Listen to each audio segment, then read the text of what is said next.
Hello दोस्तों, नमस्कार। स्वागत है आपका आज की इस वीडियो में। आज की इस वीडियो में बताने वाले हैं क्लास 10वीं की प्रश्नावली 8.1 का क्वेश्चन नंबर 5। ठीक है, तो क्वेश्चन नंबर 5 में क्या कर रहा है, यदि सेक थीटा बराबर 13/12 हो तो अनय सभी त्रिकोणमिति का अनुपात परिकलित कीजिए। ठीक है, तो चलिए इसको हल कर लेते हैं। चलिए, तो क्वेश्चन नंबर 5 को नोट कर लिया। ठीक है, करा यदि सेक थीटा बराबर 13/12 हो तो अनय त्रिकोणमिति का अनुपात निकालें। ठीक है, तो कैसे निकालेंगे, तो सबसे पहले क्या करेंगे, यहाँ पर लिखेंगे सेक थीटा बराबर 13/12। सेक का फॉर्मूला क्या होता है, तो कर्ण बटा आधार। क्या होता है, कर्ण बटा आधार। ठीक है, तो कर्ण हो गया 13, आधार हो गया 12। ठीक है, तो सब अब क्या करते हैं, यहाँ पर एक समकोण त्रिभुज बना लेंगे। ठीक है, चित्र। ठीक है, तो यहाँ पर एक समकोण त्रिभुज बनाइएगा। ठीक है, इसका नाम दे देते हैं ए, इसका नाम दे देते हैं बी, इसका नाम सी। ठीक है, यहाँ पर बी क्या होता है, 90 डिग्री। इसको बोलते हैं लंब। ठीक है, इसको बोलते हैं कर्ण, इसको बोलते हैं आधार। ठीक है, तो यहाँ पर देखिए कर्ण कितना है 13, तो 13 लिखेंगे। आधार कितना है 12, तो 12 लिखेंगे। इसमें लंब वाट यानी इसका मान निकलना है। ठीक है, तो लिखिएगा यहाँ पर, यहाँ समकोण त्रिभुज ए बी सी में यानी कि ए बी बराबर वाट, बी सी बराबर 12 सेंटीमीटर, ए सी बराबर 13 सेंटीमीटर। ठीक है, कोण बी बराबर 90 डिग्री। ठीक है, तो हमें निकालना है क्या, ए बी का मान निकालना है। ठीक है, तो यहाँ पर लिखेंगे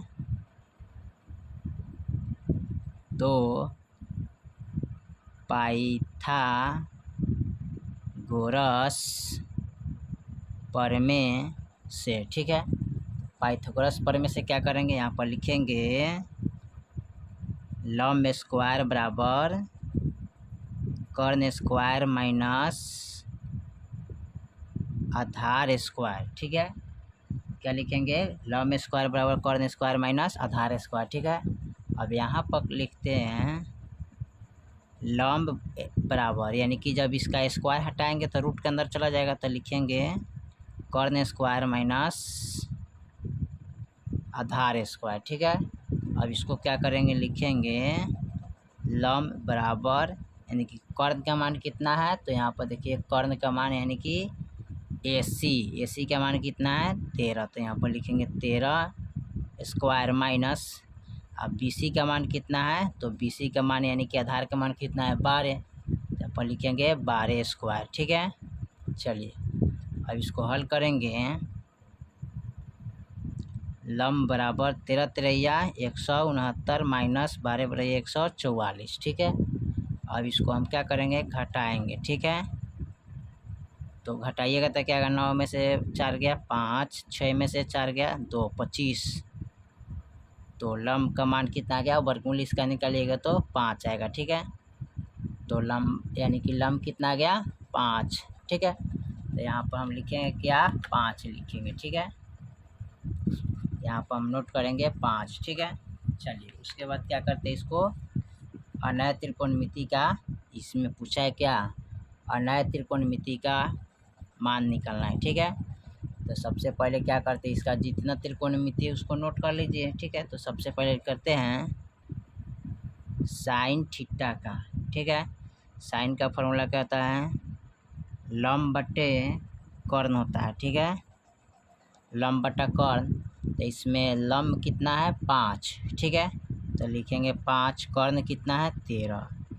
साइन के बाद क्या आता है कॉस थीटा, तो कॉस थीटा का फॉर्मूला क्या होता है, तो इसका फॉर्मूला होता है आधार बटा कर्ण। ठीक है, तो लिखेंगे आधार बटा कर्ण। ठीक है, तो इसमें आधार कितना है 12, कर्ण कितना है 13। ठीक है, साइन के बाद कॉस, कॉस के बाद टैन आता है, तो टैन थीटा बराबर, तो टैन का फॉर्मूला होता है लंब बटा आधार। ठीक है, तो लिखेंगे लंब बटा आधार, तो लम इसमें कितना आ जाएगा 5 है, आधार कितना है 12 है, ठीक है।